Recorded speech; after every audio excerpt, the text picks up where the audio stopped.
Дүлэлтийн үед хэрхэн аашлах вэ? Дүлэлт нь төрхийн хамгийн гол үе бөгөөд хүүхдийн төрөх үр дүн түүнээс шалтгааллах тул хамгийн ихээр хүч гаргах хэрэгтэй. Агшилтаас ялгаатай нь дүлэлтийг амьсгалын аргачлалаар удирдах шаардлагатай тул эмч их баригчийн зааврыг анхааралтай сонсох нь маш чухал. Энэ үед орилохгүй, босохгүй, дүлэлтийн үйл явцаас сатаарахгүй байхыг хичээгээрэй. Дүлэх цаг ирэхэд хамраараа гүн амьсгал авч амьсгалаа төгжээрэй. Уруусаа гуурс хэлбэртэй болгон за үзэж байгаа мэт амаараа урт амьсгал гаргалт хийж зэрэгцээ дүлээгээрэй. Бүх хүчээ завсрын хэсэг рүү чиглүүлэх хэрэгтэй. Ихэвчлэн нэг агшилтын үеэр 3 удаа дүлэх хэрэгтэй байдаг. Үүнийг жигд хийж шахалтын хооронд амарч дараагийн долгионд бэлтхийг хичээгээрэй. Санаарай. Хэрэв эмч эсвэл их баригч зогсоорой дүлхээ болоорой гэвэл ийм үед нохой шиг эсвэл уурын зүтгүүр шиг ойр ойрхон өнгөц амьсгалах аргыг хэрэглэх нь тустай.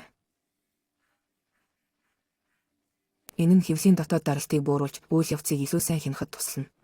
Дураараа бие засах зэрэг зүйлээс бүү айгаарай. Энэ бол хэвийн үзэгдэл.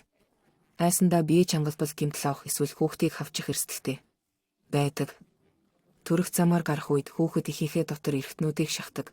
Мөн дүлэлт болон хүүхэд төрүүлэх үед гидс давсаг хоосрох нь бүрэн хэвийн үзэгдэл бөгөөд үүнээс ичих хэрэггүй байдаг. Эмнэлгийн ажилтнууд үүнийг хэвийн энгийн зүйл гэж үздэг.